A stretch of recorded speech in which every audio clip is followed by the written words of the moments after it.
Thank you very much, Ludovic. Thank you all. I'm so delighted to be here. It's a great pleasure. And maybe some words about myself. My name is Reto Gadient. I am based in the so-called Crypto Valley.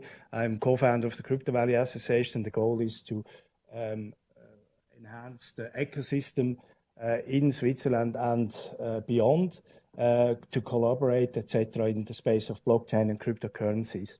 I'm very delighted to have three panelists here who all have a different perspective, and I have seen the perspectives yesterday. Let me share this little story. Yesterday, in a plane from Zurich to Brussels, we were waiting at the gate, and then we have seen at gate 52 people from Milano coming back from the plane because there was a technical problem. Then we entered our plane, and then we heard the captain speaking, listen, we have a technical problem. And then everybody thought, okay, we have to leave the airplane, etc. But then they said there is a software problem. Maybe in 10 minutes, everything is fixed, and it was fixed after 10 minutes. But it's then the moment when you start to think about governance issues. And I assume that they maybe have their governance tool checklist to go through it, and it worked very well in this setup. And we will see in our space, we have different tools to come along, but definitely it's always about people, it's about communication, etc. So the impact is incredible. In an airplane setup, of course, it's incredible bad. It can be very bad. In another project, it can be a failure of a project. You have spent too much money into a project because it's just the governance didn't work. So when we have the panel, we have 20 minutes afterwards, then definitely for Q&A. So everybody of you has experience with governance issues, and then we share the perspective. Let me go now to our panelists. I would like to give everybody a short word about where they're coming from and also about the project, because they are very different. Let me start with Ken Timsit about your projects you are in. Sure. So hi everyone. So my name is Ken Timsit. I work at ConsenSys, and I'm not here to talk about the governance of ConsenSys. I'm here to talk about the governance of a number of enterprise projects that we work on around the world as a software company, and in particular the one that we can publicly talk about, which is Comgo. So Comgo is a company incorporated in Geneva that aims to deploy a trade finance platform for the oil trading industry, expanding it to other commodities in the future. It is a company with 15 shareholders, among which the largest players in the oil trading ecosystem. And so it uses blockchain to essentially eliminate paper, taking a single trade from involving approximately 100 paper documents into a situation where every single document is digitized, authenticated, and available in real time to all trade participants in order to streamline the red tape associated with trade finance. Sure, thank you very much. I am Thibaud de Maintenant. I am the CEO of Liquidshare. This is a consortium which has been created almost 2 years ago by 7 big actors in the financial industry, with 4 big banks and 2 financial market infrastructure, 1 asset manager, and as well a broker.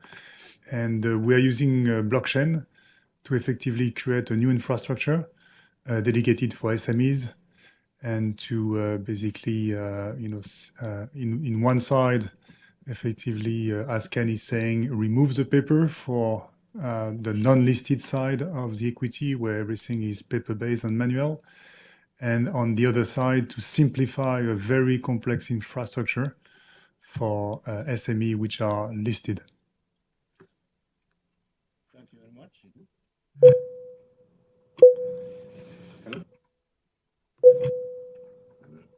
Yeah. Hello, good morning. My name is Jesus Ruiz. I am the CTO of Alastria. Alastria is a non-profit association based in Spain where we are building a public permission blockchain network for the whole country. A public permission network is in the middle between the public permissionless networks like Bitcoin, Ethereum, and so on, and the private consortium. So it's filling a gap. It's not replacing the other networks. So we are filling the gap as a continuum. And public permission network, the idea is that the governance model is as decentralized as possible. So aspirationally, this is like Ethereum or any other public permissionless network, but it's permissioned. So we can implement technical advantages of private consortiums. So we are in the middle and trying to implement a blockchain network which is very inclusive, so everybody can join, everybody can participate, but everybody has to identify themselves. Like, for example, any essential public services like public health, public roads, public education, and so on. They are all public and permissioned. And in order to digitize the whole economy, the productive economy of the country. Thank you very much for this first introduction about the project. We see that there are completely different issues. Maybe just one question for each of you, just very bluntly. What happens, what would be the impact when your project fails? Maybe, Jesus, can you say 1-2 words about if it fails? What is the impact? Well, if it fails, it may be for 2 different reasons. One is because we have not the reason. Just what is the impact? If it fails, well, the world will continue like this right now. So we will not get the real advantages of this model. You have different consequences, I guess, Thibaud. Yeah, if it failed, then the 15 million which has been invested are lost. But I guess you will lose money, definitely. Basically, the shareholder who have invested in a venture would have done a venture, would have tried their best, and have not been successful. Thank you very much. And you, about Congo? Well, so of course, as a company, if it fails, it will be bad for shareholder money. But I think that the impact of failure is much greater than that. If you look at global trade, 90% of global commerce is done on what we call open account, which means it is not financed. And it is not financed because in today's world, it is too expensive to do KYC, to create trade finance documents, and to finance internal commerce for trades that are not big enough. And so I think if the project fails, it will be bad for this particular project. But also the promise of using blockchain technology for trade finance is to enable a much greater share of global commerce to have access to financial instruments. And that promise and that hope will be shattered if we don't succeed. Okay, thank you for this. Thank you for your answers on this trigger. The trigger goes into the question, the overall question: how is governance structured in your project? That is, in my view, quite a lot. It should be derived from what can happen, and then you are prepared to derive or to structure the governance. Maybe Kim, would you? Let's start. Jesus, okay. Okay, so the governance of Alastria, being a public permission network, is a little bit special in this case, but it's structured in 2 levels. Basically, on the project level and the platform level, as it was mentioned before. Okay, so on the project level, this is governance for an association, which it may be big. Right now, we are 420 members and growing, with big companies, small companies, startups, non-profit organizations, public administrations are joining the association. So the governance is complex, but this at the end is an association. Okay, so it has to be inclusive, and then the governance model at this level tries to coordinate the different activities of the legal commission, the identity commission, innovation commission, and so on. Okay, and the institutional relationships. But What is really different from any other type of association, I think, in the world is then the platform level. In the platform level, you can see also two levels that we are addressing. One is... Jesus, sorry to interrupt. Yeah. Let's keep this for the second round. Okay. The platform level. Okay? Okay. Maybe you want to elaborate more on the first? Okay, yeah. On the first, well, this is a non-profit association, so we have the General Assembly, which is all the members. Then we have the Board of Directors, which in reality in the drawings are not drawn on the top. They are drawn in the typical hierarchy of organization. They are on the below everything else because they are at the service of the whole association. And then you have different commissions. For example, the legal commission is around more than 100 people coming from all members. So the members are voluntary working there. And then we have structured this with commissions for every important activity. And one of the most important activities is the legal. And then you have the identity, the platform, and so on. Okay, and then decisions are taken at different levels, but at the end is the General Assembly the owner of everything. Thank you very much. I think very different will be with your setup, Thibaud. So yes, well, our project governance is the fact that we are set up as a private company. Even though I must say that before the inception of this company, there was 2 years of negotiation to put together the consortium. So I think just a few words before talking about governance, there is a question about mindset and competition. It's interesting to see that effectively, ecosystem who are able to talk together and to cooperate are the one who are able to put together the right venture or the right consortium so that they can push forward with new technology. So I think we should always remember that effectively we need the best governance possible. But I think more important than that is as well the mindset. And I think it's very interesting to see how different industries are trying to cooperate. And I see that as a huge interest, especially on the financial side. Where you see, a big, lack of trust between citizens and the financial industry for good reason. And I think competition has been something that exists for a long time, but not very well developed.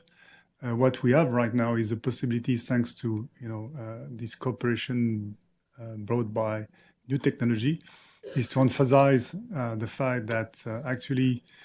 Many subjects which have been left for too long, like the subject we are touching, for example, for SMEs, is a subject that could have been effectively dealt with for a long time.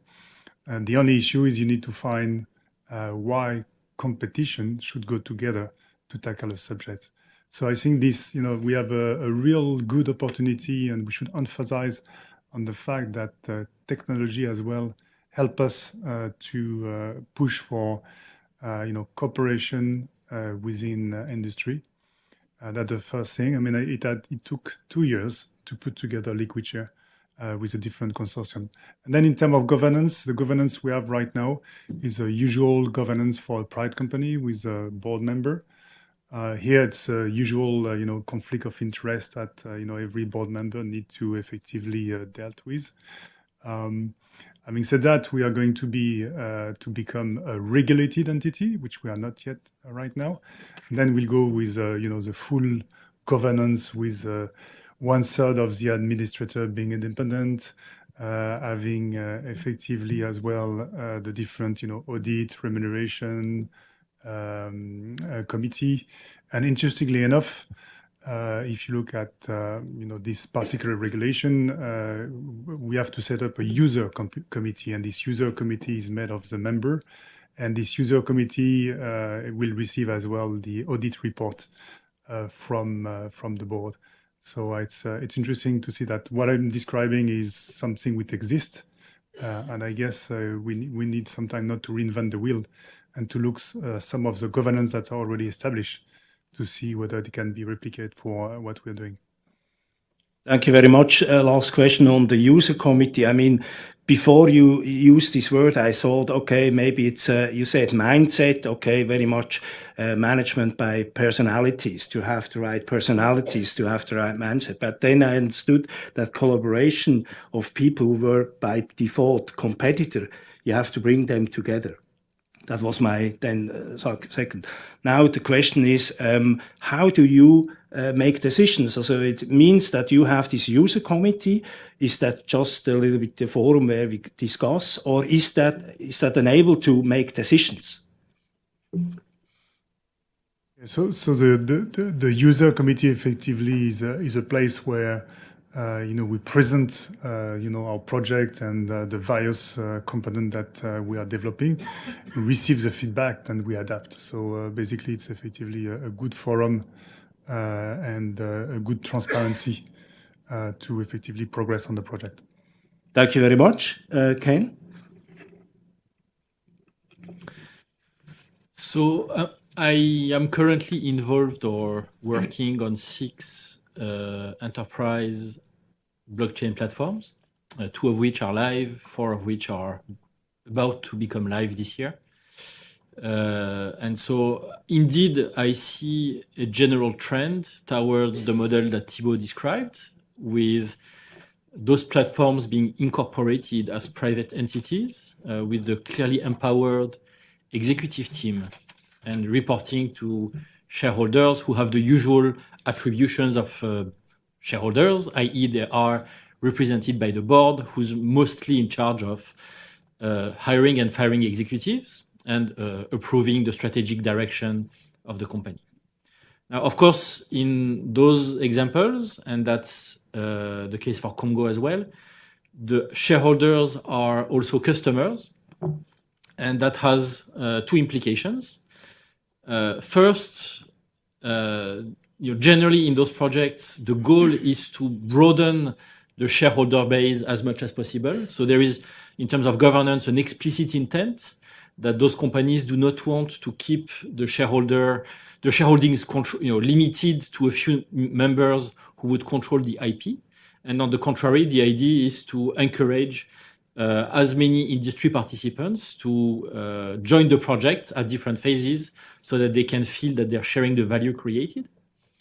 And second characteristic associated with having shareholders as customers is, in some cases, I've seen situations where the shareholder agreement is structured such that there are equity top-ups granted to shareholders on the condition that they bring business to the platform. And so that's a good incentive to ensure that shareholders remain committed and, as customers, bring business to the platform and make it grow. Thank you very much. You already touched on our next basic topics, Ken.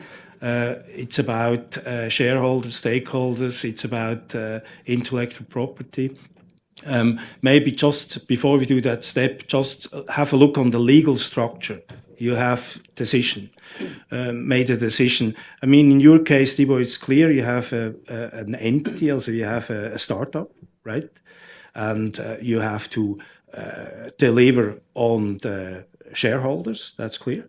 Maybe Jesus, I'm not sure how you would describe your structure from a legal perspective.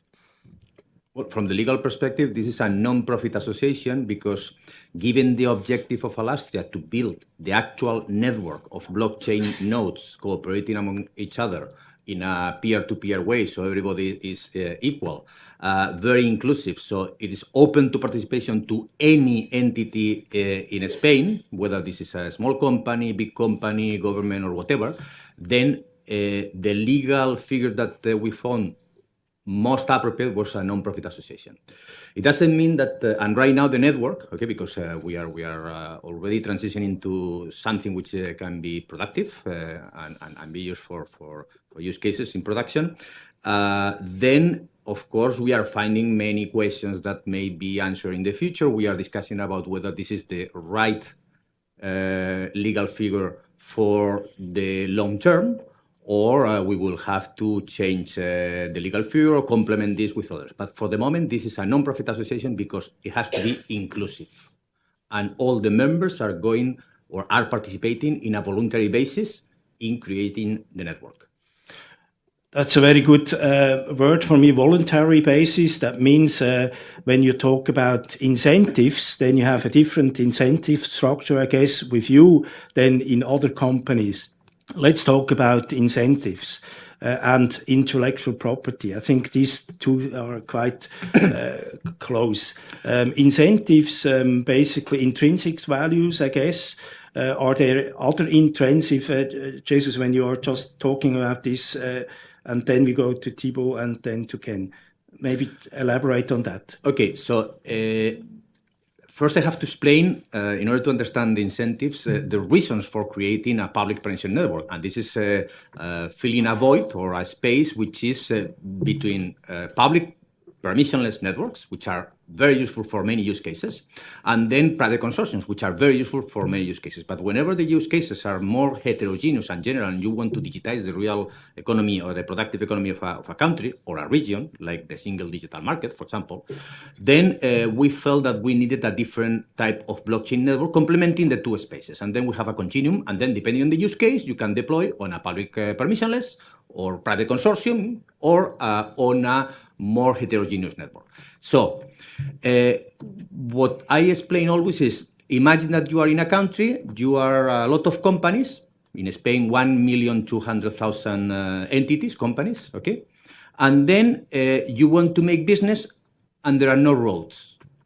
And then you can do two things. You can wait for the roads to appear automatically, or you can say, hey, let's build the roads. So who is going to invest? Who is going to build the roads? Everybody. And why everybody is going to invest? What is the interest of the stakeholders? That without the roads, without the blockchain network, you cannot implement any interesting use cases for those companies, okay? So we need the infrastructure with a specific set of characteristics, okay, public permissioned, in order to implement many use cases, which is really where the money is going to be for businesses. The deployment of citizen services is going to be much better for public administrations. And for non-profit organizations, it's going to be something like the internet, okay, the real internet of value at the country level, in order to implement applications which are compliant with the regulation. This is the important thing. Okay, thank you very much. Thibaud, I think you have to deal with different companies. Yeah. You have to deal with different companies who are paid by their company, and then how is the incentive structure in your setup? I think the incentive is pretty simple. I think the real incentive and why it has been set up is probably the answer I will give Reto, which is about if you look at the post-trade world, which is really what is called sometimes custody. It used to be in the 80s something where bank used to have a big vault with a lot of paper, certificate of property for shares.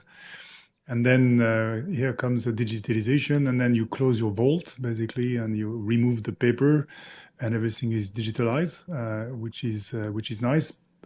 And what happened here is that the fact that all these digitalized certificates are now, in big IT centralized company, and now is a third kind of revolution coming our way with blockchain, where suddenly, effectively, you can probably keep your certificates within your own IT, and having protocol between different banks or regulated entity to transfer assets, which is a big move. So the incentive is really to be part and to be at the front of this revolution, and being able to shape it.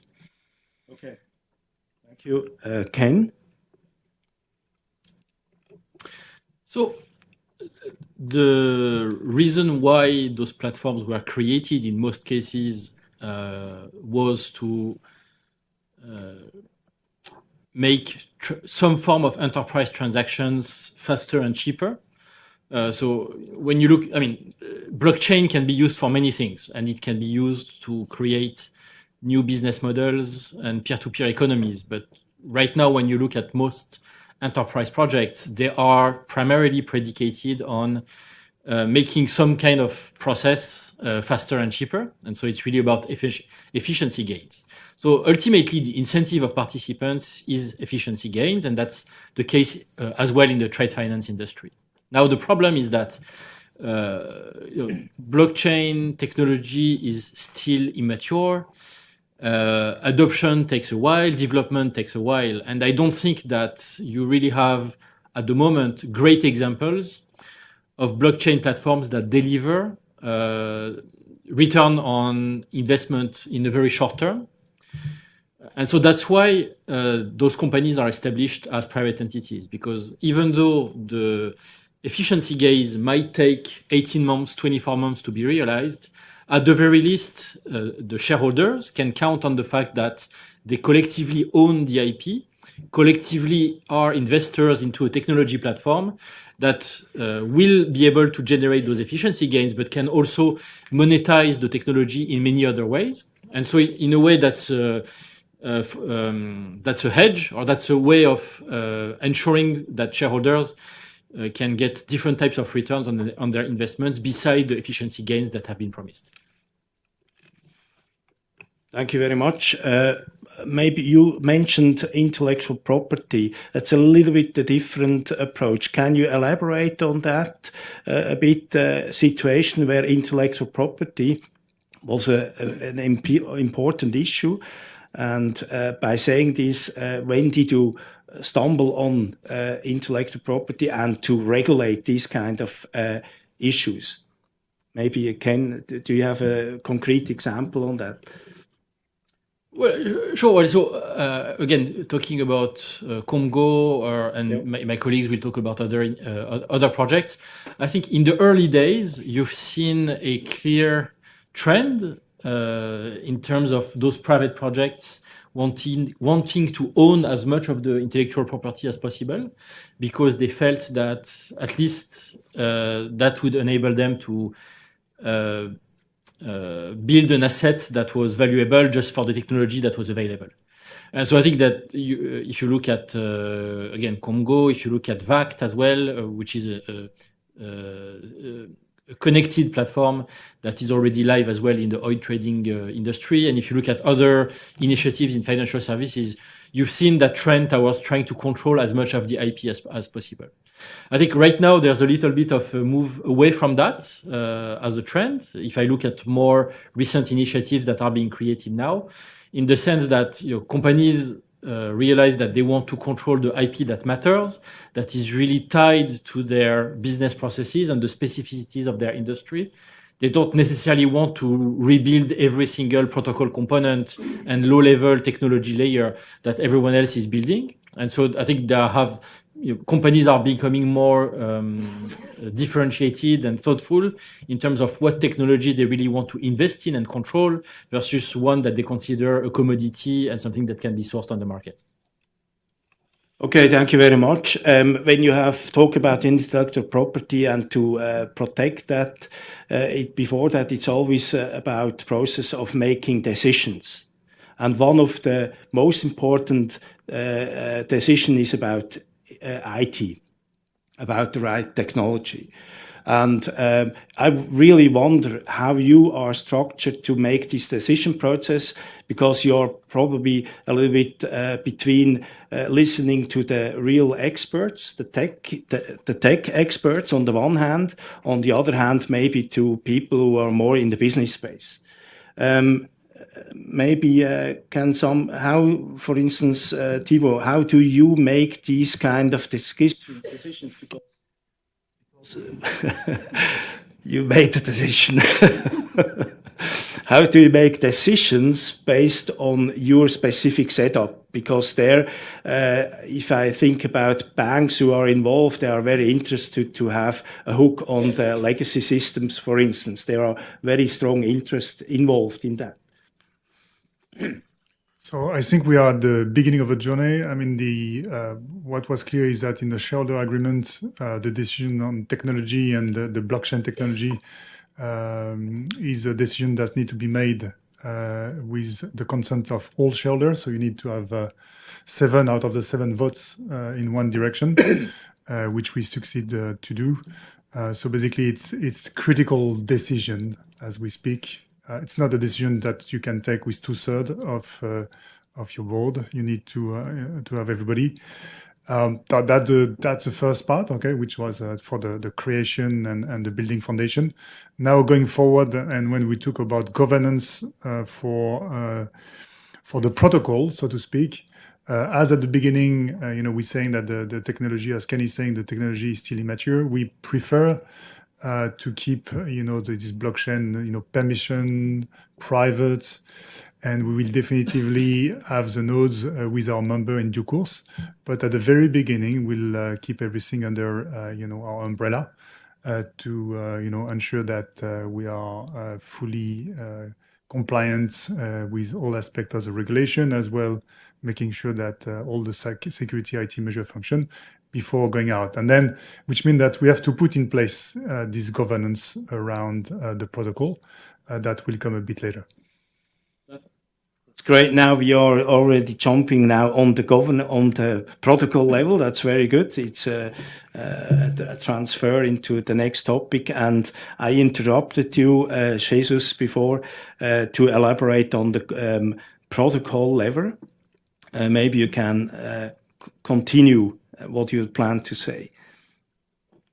Okay, yeah, so I was speaking about the governance because governance and decision making are very interrelated. And then there is governance at the platform level, which we are implementing an off-chain platform governance. So with people, processes outside of the blockchain, and then on-chain governance, because you can imagine that with this type of network, public permission, the most you can implement all type of decisions on-chain, the better it is, because the more decentralized it is, because our objective is to be as decentralized as possible, okay?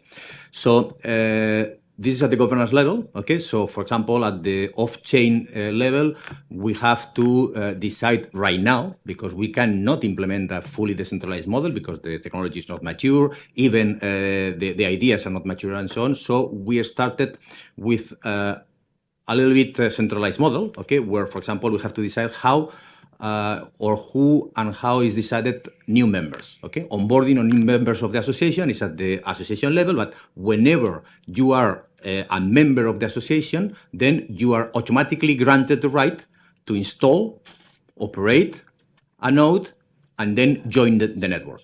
There are anti-competition rules in the association, so nobody inside the association can say, no, I don't want this member to enter, okay? So then at the blockchain level, anybody joining the association, and the association can be joined by any entity, can operate a node, okay? A regular node. And then you have an architecture, which is basically reward nodes, and then you have the block makers nodes, which are the ones executing the consensus algorithm. We are implementing a BFT algorithm, okay? And then we have to take decisions on whether a member can operate a blockchain, a block maker node or not. Right now, this is subject to the compliance to an operational policy, to some validation rules and so on, okay? But again, this is a little complex to explain in a short time, but we have the two levels, and then decision-making is taken at the technical level in different levels, depending on the importance of the technical decisions. For example, there is a core team doing the actual job, even developing tools and dashboards for the members, and then they can take some technical decisions. But when the technical decision is of special relevance, then we have a commission, okay, of people from all the members and even non-members who can just look at the proposals and then take a decision because they are relevant for the future of the association or the policy of the association. And then you have the board of directors, okay, which take the decision, and then, of course, depending on the relevance of the decision, this is going to be subject to the approval by the General Assembly. But the General Assembly is not meeting every week, as you can imagine, okay? And this is basically the decision-taking process. Okay. Okay, thank you very much. Also, you have basically two levels, the commission level and the board level. Okay, thank you.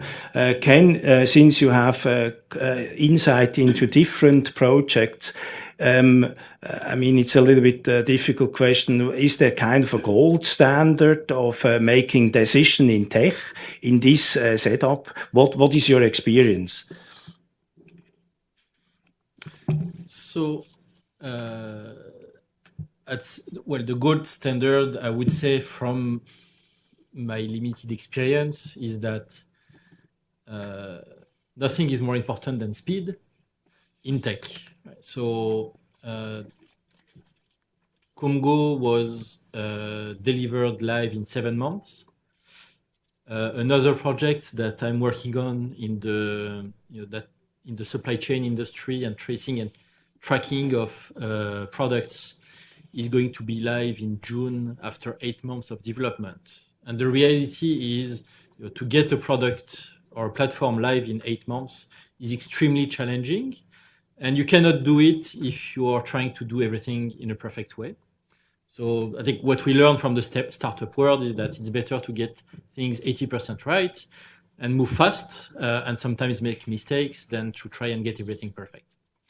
A few examples about that, right? Which is specifically what it means for the IT decisions is that at first those decisions are made by as small a group as possible, and we allow for as little diversity and variability as possible. So in the case of Congo, for example, every single member of the network is expected to run exactly the same version of the software at any given point in time. This version of the software works on an Ethereum client that is the same for everyone.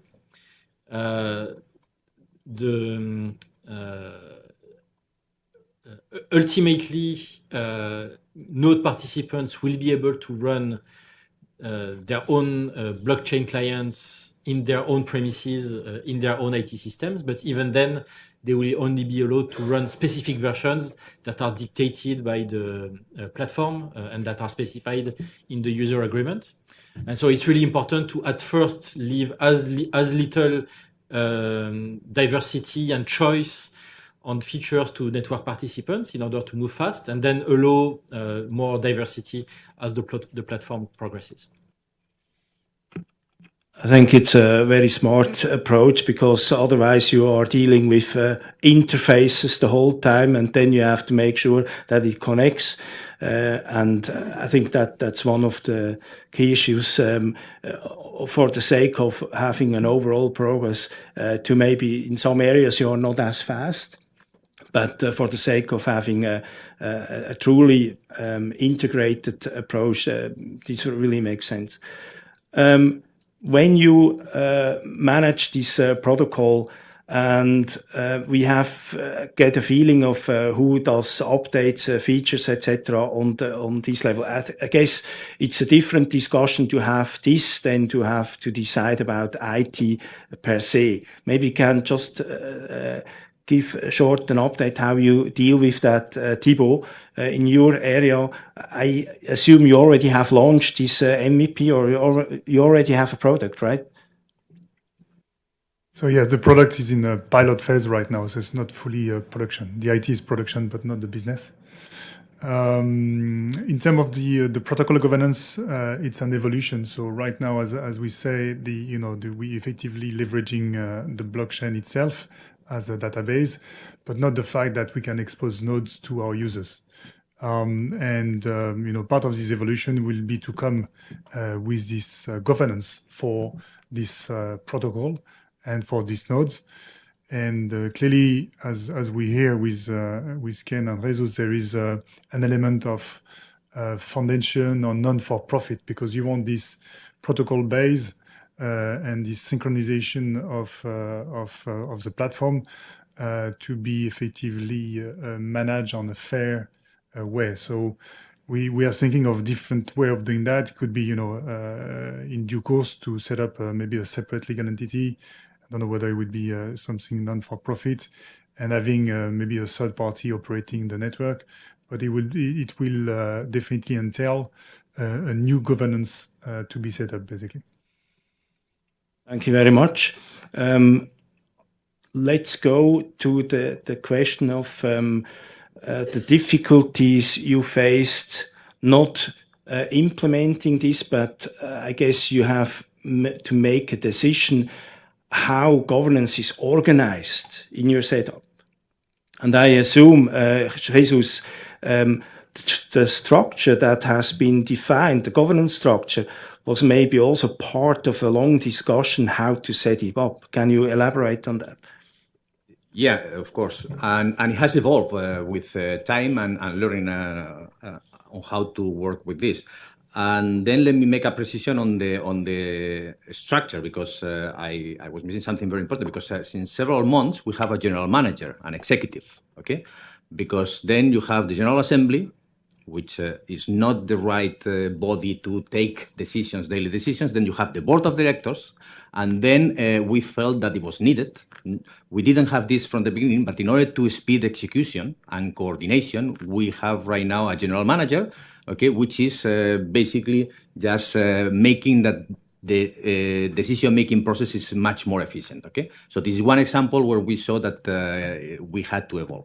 Because then you have the commissions, then you have the core team, you have many voluntary people, but in order to do this, if we think right now, what did we miss at the beginning?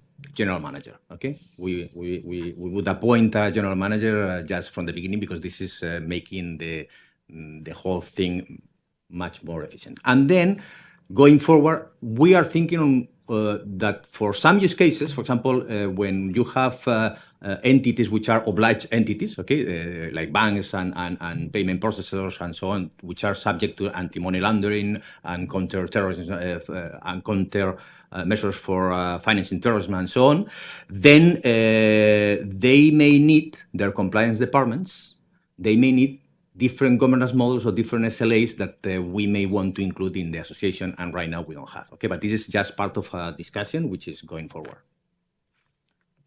Thank you. Something to add from the other? I think one of the main difficulties, effectively, is to keep the mindset as it was at inception, and to have effectively, the shareholder who are unified for developing something, keeping this unity, and pushing in the same direction. As we said, this is about competition, so you have competitors, and sometimes you can very easily fall back to okay, what is my own interest and not the interest of the company that you have created.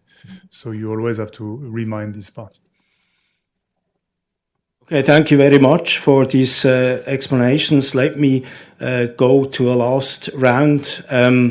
We all are blockchain immigrants. We are not natives, and you all had a life before blockchain, and you have a governance life. My life was in a bank more than 20 years, and even in this bank I have seen different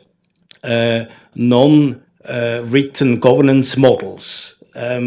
And you know this also, if you are in a big corporation, you try to make decision, make it forward, and then you find your ways how to do that.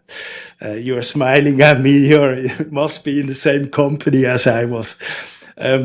Let me go to you. If you remember your time before blockchain and now, are there any specificities related to the governance for blockchain-based projects in comparison or versus other industrial projects? Just think about and maybe share, raise your hand if you have a story to tell about this, or just to come up with a clear statement on that. Yes. Well, I think it depends on the type of blockchain and on the legal structure of the company. But in the case of Alastria, it behaves or is very similar to an open source community. Okay, and in my previous life, I was in Banco Santander, I was responsible for the blockchain technology in the corporate technology group, okay, for a little bit of time. And then previously, I was in several projects. And then the bank is working completely different. And this is normal, okay, because this is a business. But having said that, in the bank, for example, I was leading or creating the inner source program for the bank, so the bank, which is a very complex international structure, can cooperate. And then I was also a co-director of a special thing that we set up with the university and some other University of Madrid, Polytechnic University of Madrid and so on, which is basically an open source community to build middleware for banks and other big institutions. Okay, so I have been in Santander always trying to implement decentralized models where everybody can collaborate as peers, okay? And then I feel at home really in Alastria. Thank you very much. You want to add? Yeah, maybe effectively that's would be the idea to create an open source for banking and having effectively the social. I mean, because banks are in the middle of many transactions in the middle of the economy. Is to effectively push for the social impact by pushing for cooperation. I think blockchain is a great help for that. Thank you. Last word, Ken. Sure, just if I can, okay, because in my previous life, okay, in Santander, I was 15 years, and then also in the banking industry for 30-something years. In reality, it depends on whether you are talking about decisions inside the bank or banks with banks, okay? Because the banking industry is very used from the beginning to collaborate in order to create the payment networks. I mean, there is no payment network if you don't implement a single payment network for all the banks. Otherwise, there's no virality, okay? So in many instances, this type of big associations where everybody is a peer and nobody dominates a network, okay? So it's not actually the same, but it has very many traits which are in common with the things that we are trying to do on the blockchain. Of course, with many different things, okay?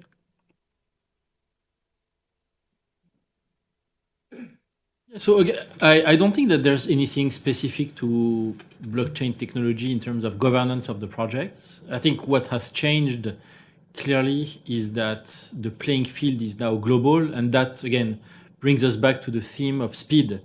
Right? If I take the asset management industry, there are currently perhaps 3 platforms in Europe who have a shot at becoming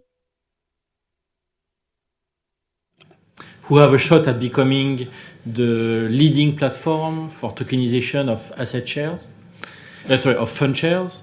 If I look at shares in private companies, there are maybe 5 platforms in the entire world who have a shot at leading the market in that space.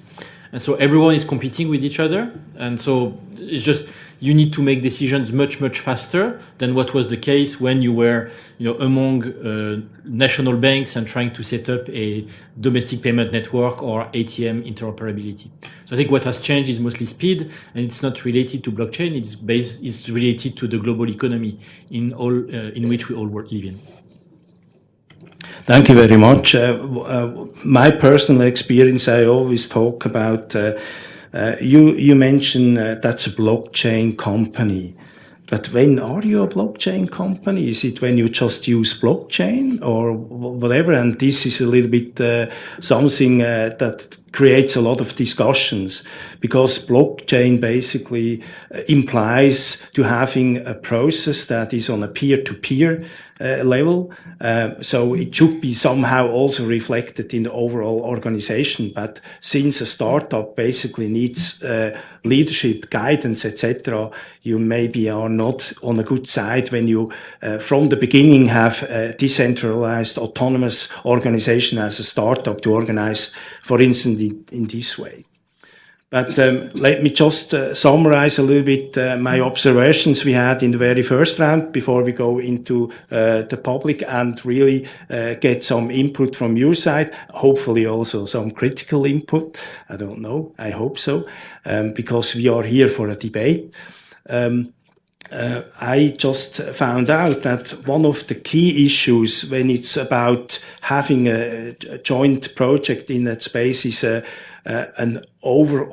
shared overall purpose. You're in a project and you spend much more time of your life when you really believe, okay, I am part of a solution that has a sustainable future, rather than to be part of a legacy system.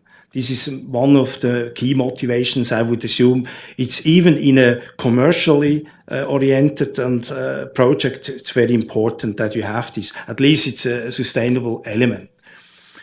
One I have also seen is that you have also in a organization that is directed to come to a profit, the mindset is very important. It's still key.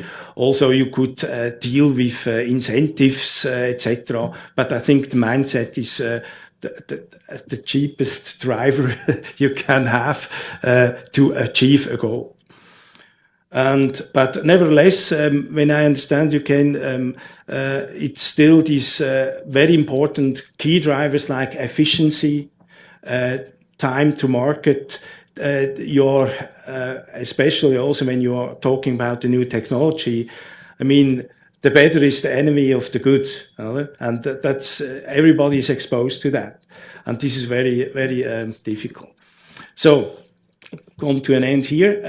Let's turn over to the question round, or to if somebody wants to share an input as an icebreaker of a governance experience, more than welcome. How much time do you have? minutes. Okay.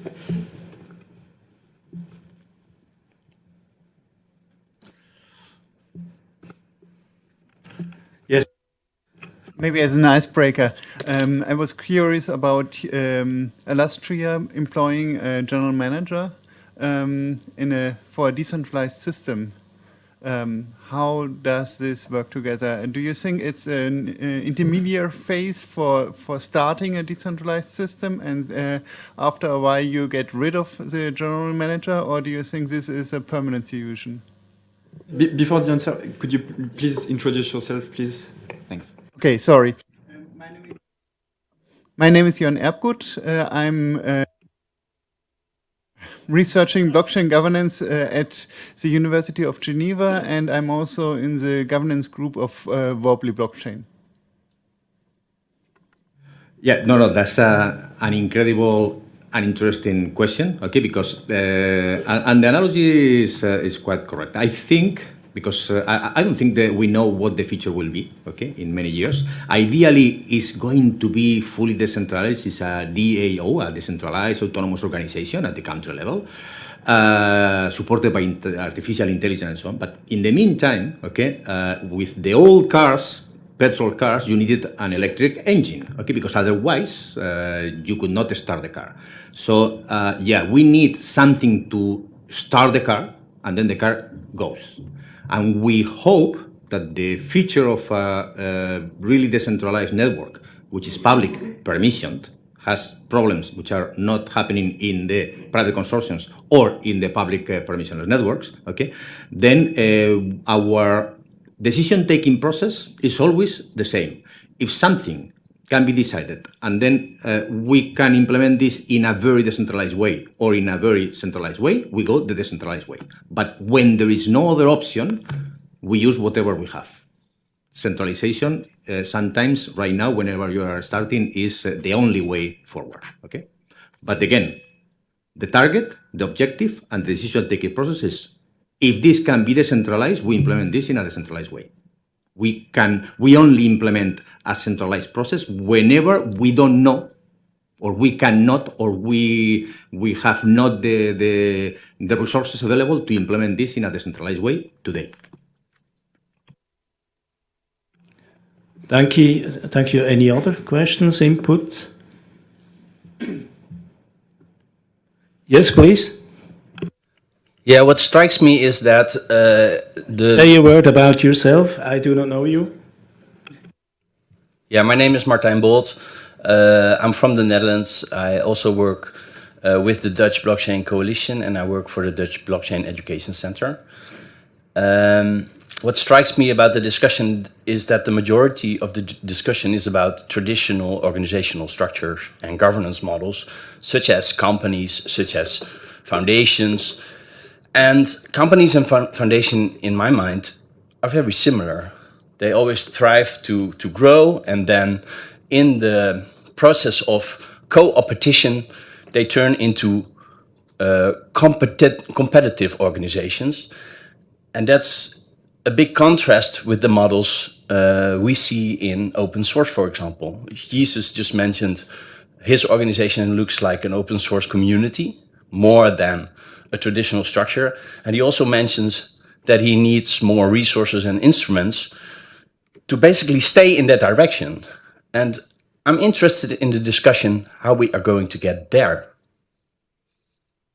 Thank you very much for this input. That's very important. Open source, I think this is one thing very often is kind of a new approach. But on the other hand, it's a little bit, maybe finally I can tell you a story what Roche said about open source.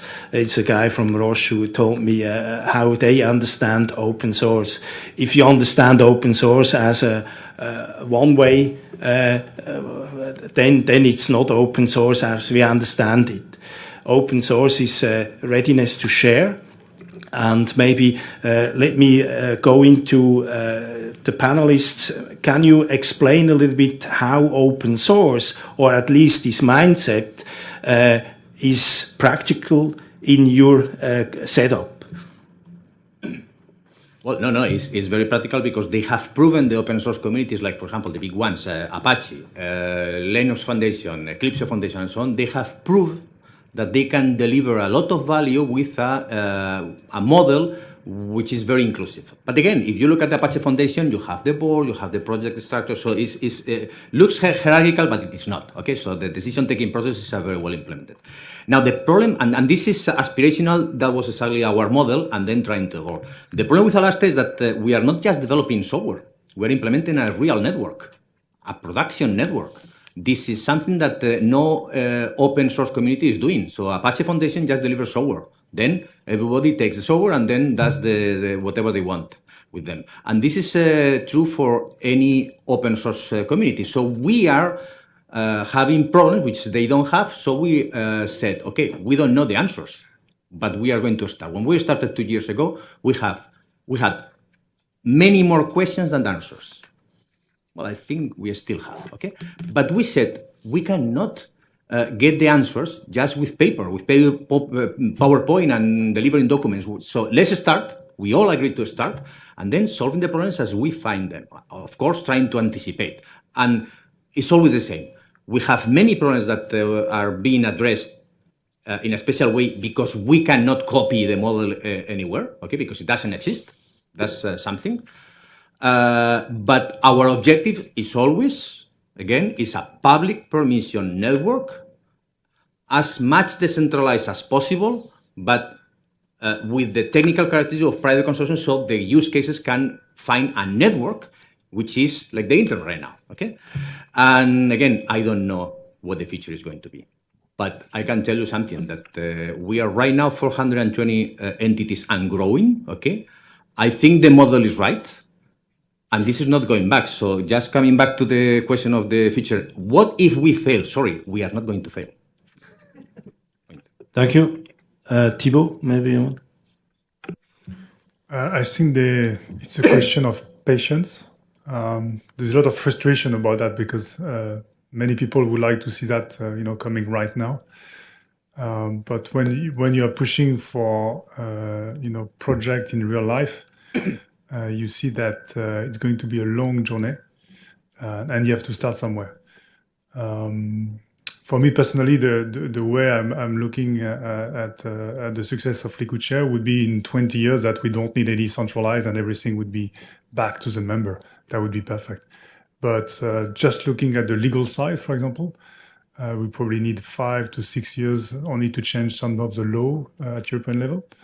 Then technology maybe need as well, a few years, and governance and so on and so on. So we are more in a 10-year horizon, at least in my world, than in 6 or 3 months. So it's I know it's a source of frustration for many people, but that's the reality we are facing right now.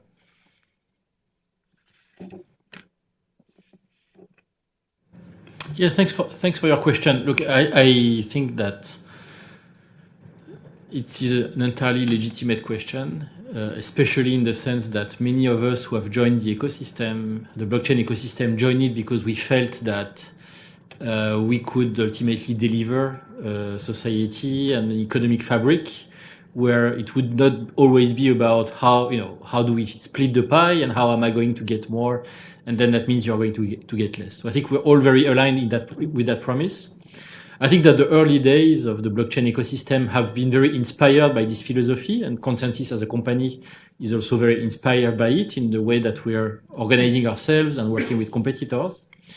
I think that the reality, however, is that a lot of the ecosystem has been overtaken by greed in 2017, and that the promise of blockchain technology as something that brings real value to the world is now questioned. And so we feel now that our biggest responsibility is to be practical and just bring those projects live so that they can deliver, that they are bringing meaningful value to supply chains or ecosystems or specific industries. And then we'll get back to the rest of the promise, which we are staying true to. But at the moment, we feel that there's some urgency around proving that the technology works and can deliver something. And so even within ConsenSys, we are becoming a bit more pragmatic right now, just to make sure that we are delivering that in a moment before we move on to bigger things. Thank you. Often when I talk to, sorry, there's a question here. So, yeah, I wonder if I'm Helene Schopper from the European Commission, the blockchain team. I wonder if the panel could be a bit more specific and perhaps give examples on how they are organizing their network governance or protocol governance, because I felt we went a bit fast over that, just to see how is technical issues not an issue. I mean, we seem to have been talking a lot about the more project and other sorts of governance. Thank you.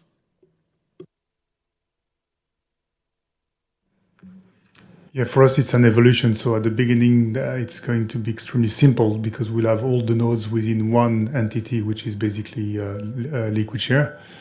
And we are building the governance to be able effectively to expose the nodes and to having different entities.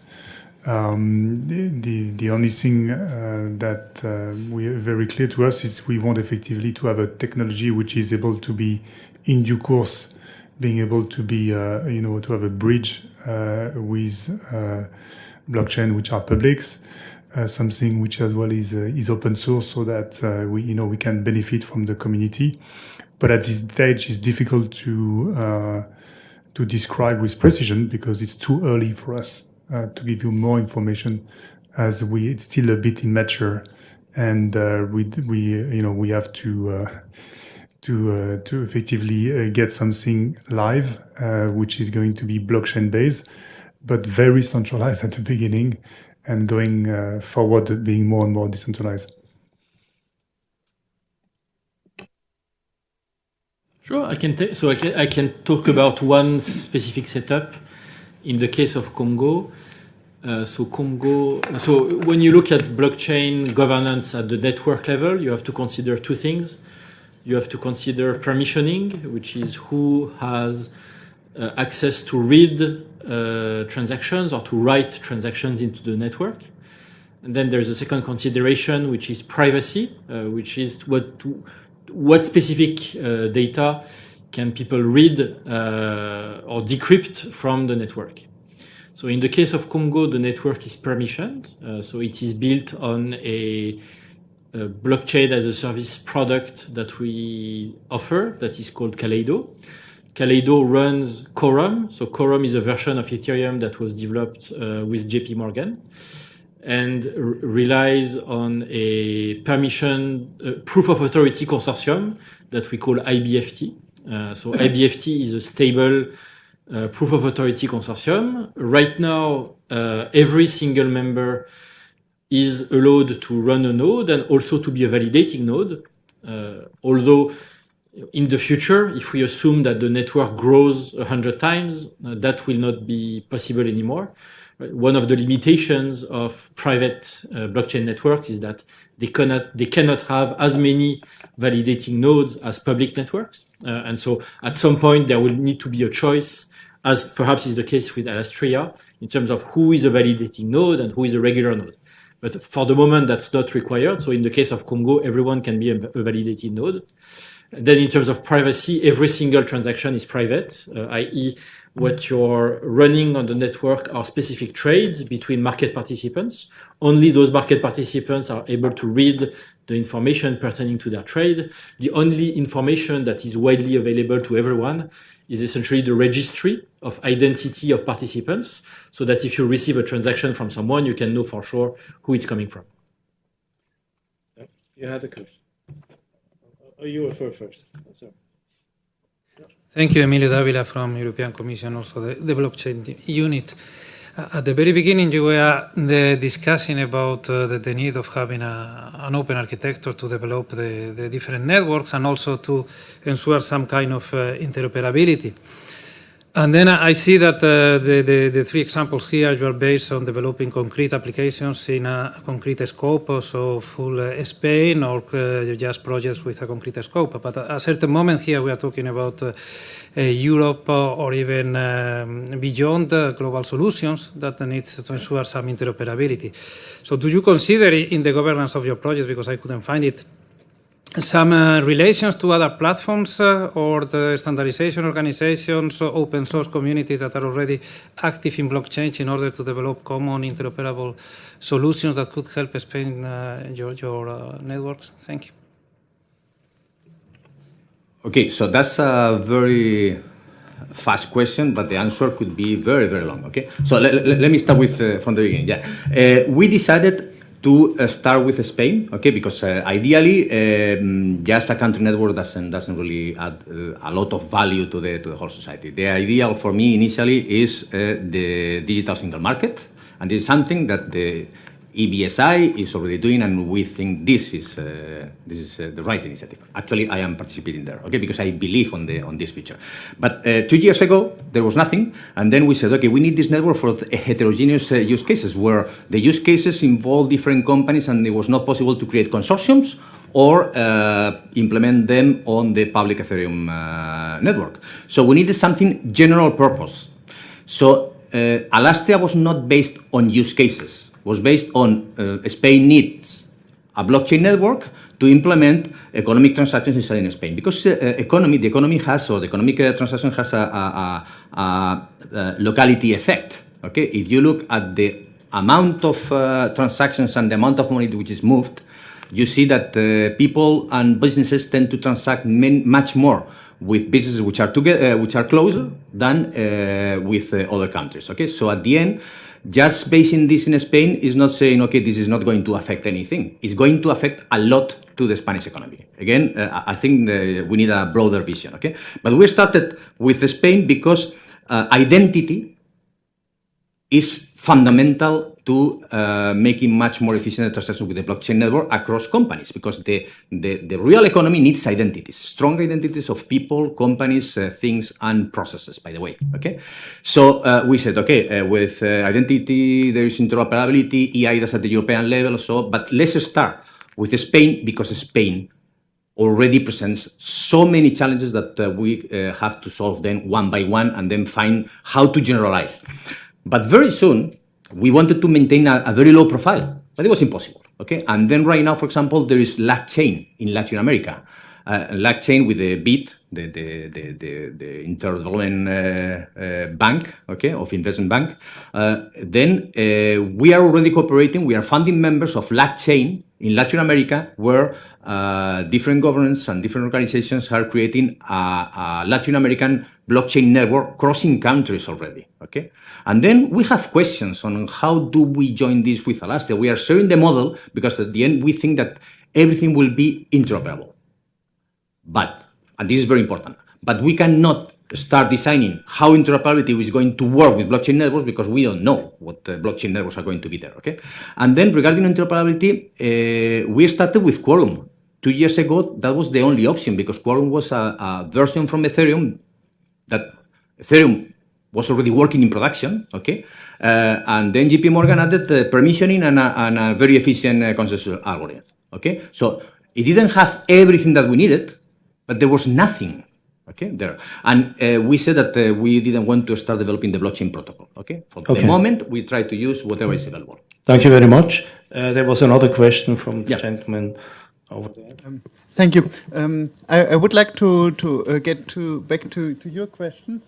And do you have an example of decentralized governance, meaning decentralized governance that is really addressing governance issues like updates, like rules, like things that are discussed in EOS, TSOS network, maybe even dispute resolution, something working like this? We are talking about the elephant in the room and nobody seems to really do it.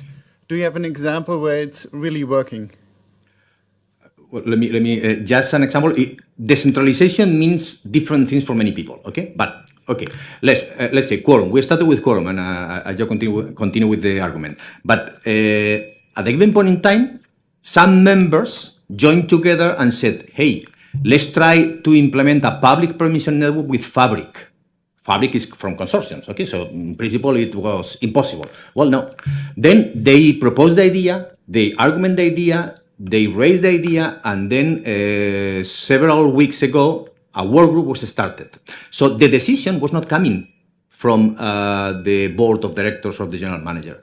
The decision in reality, to me, was coming from the members, because at the end, in Alastria, we are operating in what I call a decentralized model, okay? But again, it depends on what you think about decentralization. So it's the members, the owners of the whole thing. And because what we are doing is for the members, because it's going to be run by the members. So if the members want to do something, they can propose to do this, and then we help organize this. Because Alastria doesn't provide any service, by the way. Okay, thank you very much. Maybe it's a question in general. Are there organizations out there connected to blockchain or not? I mean, that have no central body, that are fully decentralized. Ideally, it's blockchain based, of course. Maybe let me give an overview. I'm asking you here in the audience, who is involved in a concrete blockchain based project? Hands up. Again, the question again, who is actively involved in a blockchain-based project? Hands up. Okay. Quite a lot. A year ago, it would be maybe 3 or 4 hands. Okay. One thing. The second thing is this blockchain project truly decentralized? Hands up. Really? That's great.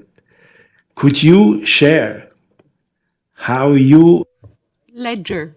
It's called Ledger, NGI Ledger. It's mainly open source, and Dynorg is one of the technology producers. There was a question from behind.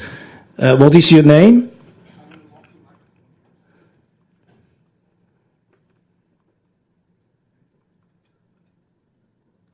Hello, my name is Vincent de Klerk. I'm a business analyst at Intellect.eu, end-to-end partner for blockchain development for financial services.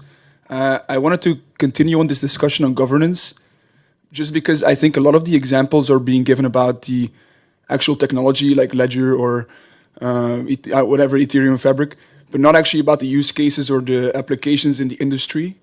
So when it comes to asking the question who's involved in a real blockchain project that's truly decentralized, I think there the answer is no, because when it comes to an actual use case in an industry, you need people in that industry to take the lead, and you need regulatory and legal bodies to have liability, etc. So from my vision, I think what the future would kind of be like a cooperative in the nature of Swift, what they did for financial messaging, but then in a blockchain project. And I think that's the solution, not a truly decentralized model. Thank you. Yep, please. So I think the question of truly decentralized governance models is a very interesting one, and is one where the answer is still work in progress. So first of all, I think that generally the open source development model is the best example that we have out there of decentralized governance. And it does not depend or rely on blockchain. Now, what does blockchain bring to this? Blockchain doesn't bring transparency. I mean, you can have, except in totalitarian regimes, you can generally have good transparency in open source development communities, and information is not censored. So, blockchain, what blockchain brings is the transfer of value and the creation of incentives that allow governance to work without any decision making. I think the only real example of that is what we're seeing in public networks, with proof of work ultimately becoming proof of stake. And governance based on those incentives is not something that is easy for us to grasp and to get comfortable with. Right? Truly decentralized governance requires an incentive and a set of penalties for people who exhibit certain behaviors. And so it is essentially a hyper-capitalistic economic model, whereby the people who can have the most mining power or can stake the most money have the most influence on the network, with, of course, some barriers and safeguards. And so I think what the community is doing right now with proof of stake, trying to figure out how we govern public blockchain networks without excessive energy consumption, but also without allowing a small minority of hyper-wealthy actors to control the entire network, is not easy at all. And it's not easy both for economic reasons and for philosophical reasons, because we don't want to give all the power to the people who have the most means. So I think the answer is really work in progress, and we're quite far yet from finding the perfect answer. Okay, yes, please. Sorry, let me just. No. Audience first. Okay. You have the chance. Hello, my name is Onur Yansta from Turkish Energy Market Regulatory Authority. The discussion was mostly about the speed and the decentralization of that the blockchain will get to the community, to the world. But the blockchain was created because there was a lack of trust in 2008, and we didn't talk much about how to create the trust when this the blockchains will be in wide use. There are many types of creating trust. The trust issue. There were POS, POW, the other things. And what next? Because they all have some kind of defects. Thank you. Thank you. Maybe we have the chance to elaborate in a later stage of this journey. We have a lunch, we have breaks, etc. We can discuss this. It's a very important question. I just try to come to an end here because I do not want to cut down our next speaker. We already are overshooting. I just had a consensus with Ludovic, so I shared the responsibility. I think as it shows me my personal experience, it's always the greatest part is to have this Q&A, because there's so much brain power and experience here. You have to share that. And there are social media to share that. It's breaks, personal discussions, but you have to share that. It's very important. Share your experience, because it's not eine exakte Wissenschaft. It's very often, it needs to have a certain level of understanding in a society. Let me explain it. One example, crowdfunding. Crowdfunding as a tool never would exist with the experience of having social media before that. You need some level of experience of habits that have been applied, and then you trust in a system like crowdfunding. It's just a simple example that there must be some maturity level of basic behavior of people. So open source, for instance, I was lived in a time where corporates had these research departments somewhere locked away, and nobody was sharing their skills, etc. I know companies, they have trademarks in their box, 50 trademarks just to store it somewhere. They could open it up and say, listen, we have trademarks, we have no use for that. Maybe the crowd has a use for that. We would participate with 50 or 51%. I mean, these kind of things were not possible 10 years ago or 25 years ago. It were possible with a new mindset. I think this is shared by everybody. The mindset needs to have a certain level. Then we can really go for that.